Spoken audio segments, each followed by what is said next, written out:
Asal-usul Gunung Merapi dari Jawa Tengah. Pertarungan sengit antar kedua empu dan utusan Kayangan. Suatu hari, di tengah hutan belantara, terlihat kepulan asap putih membelah atap hutan yang rindang, menjulang hingga ke langit. Asap tersebut berasal dari tungku peleburan besi tradisional di sebuah pondok kayu sederhana. Dua lelaki paruh baya, Empu Rama dan Empu Pamadi, terlihat sibuk menciptakan sebuah pusaka di tengah hutan itu. Kedua lelaki ini telah mendapatkan ketenaran melalui kesaktian mereka yang luar biasa dan keahlian mereka diakui bahkan oleh para dewa seantero negeri. Sementara itu di tempat lain, dua dewa dari Kayangan, Batara Narada dan Dewa Penyarikan, tengah sibuk memeriksa sebuah gunung di sisi selatan Pulau Jawa. Gunung tersebut dikenal sebagai Gunung Jamur Dipa. Keris yang baru saja ditempa oleh Empu Rama dan Empu Pamadi telah selesai memancarkan aura yang sangat kuat. Setelah menyelesaikan tugasnya, Batara Narada dan Dewa Penyarikan kembali ke Kayangan untuk melaporkan hasil pengamatannya kepada Batara Guru. Dewa Penyarikan melaporkan dan berkata, hasil penyelidikan di Gunung Jamur Dipa setelah kami periksa akhirnya semua menjadi jelas.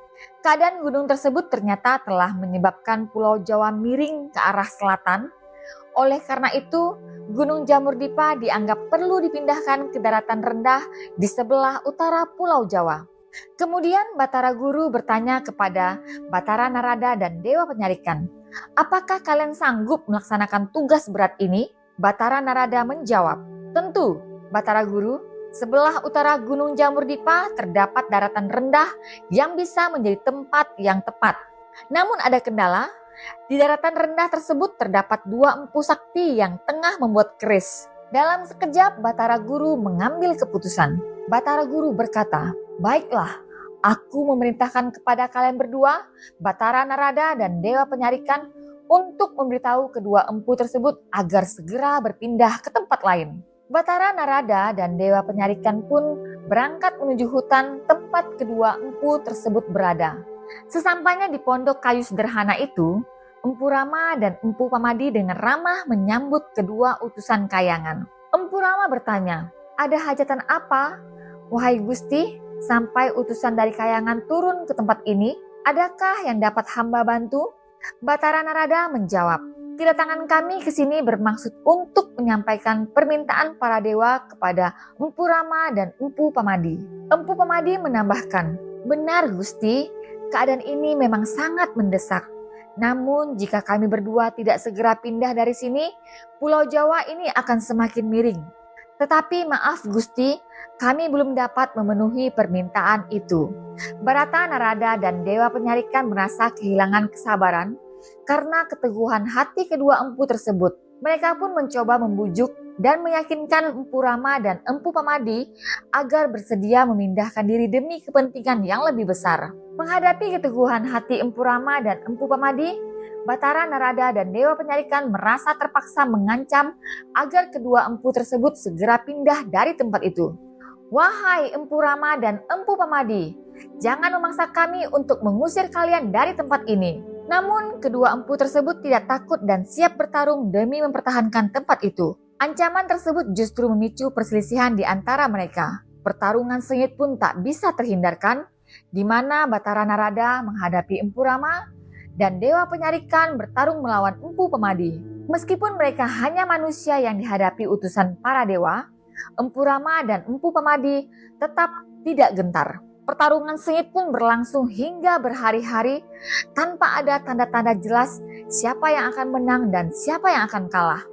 Kedua empu tersebut menunjukkan keahlian dan kesaktian yang luar biasa, membuat Batara Narada dan Dewa Penyarikan terkejut. Meskipun sakti, kedua empu yang dihadapi utusan dewa tersebut akhirnya berhasil membuat Batara Narada dan Dewa Penyarikan kalah dalam pertarungan sengit tersebut. Keberanian dan kekuatan mereka memaksa utusan dewa itu kembali ke Kayangan dengan tangan hampa, menghadap kepada Batara Guru untuk melaporkan kegagalan mereka dalam memenuhi permintaan para dewa.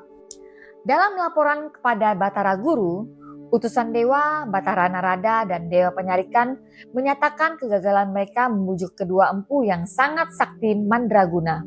Batara Guru merasa murka mendengar kabar tersebut dan dengan tegas menyatakan bahwa kedua empu tersebut harus diberi pelajaran.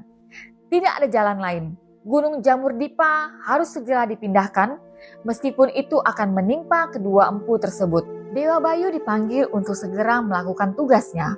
Dengan tiupan angin topan yang kuat, Gunung Jamur Dipa berhasil melayang-layang di angkasa, menjauh dari tempat semula dan merespon perintah para dewa.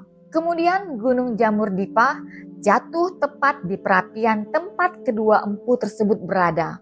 Akibatnya kedua empu tersebut ikut tertindih oleh Gunung Jamur Dipa dan tewas seketika. Roh kedua empu tersebut kemudian dianggap sebagai penunggu gunung itu. Tungku perapian tempat keduanya membuat keris sakti berubah menjadi kawah. Mengingat kawah tersebut pada awalnya adalah sebuah perapian, para dewa memutuskan untuk mengganti nama gunung itu menjadi Gunung Merapi. Nama Merapi mencerminkan peristiwa tragis yang melibatkan dua empu sakti dan perapian yang menjadi kawah di gunung tersebut. Demikianlah legenda Gunung Merapi, sebuah cerita rakyat yang sangat melegenda dari Jawa Tengah. Pesan yang terkandung dalam cerita di atas adalah tentang pentingnya keseimbangan alam dan kebijaksanaan dalam menghadapi perubahan.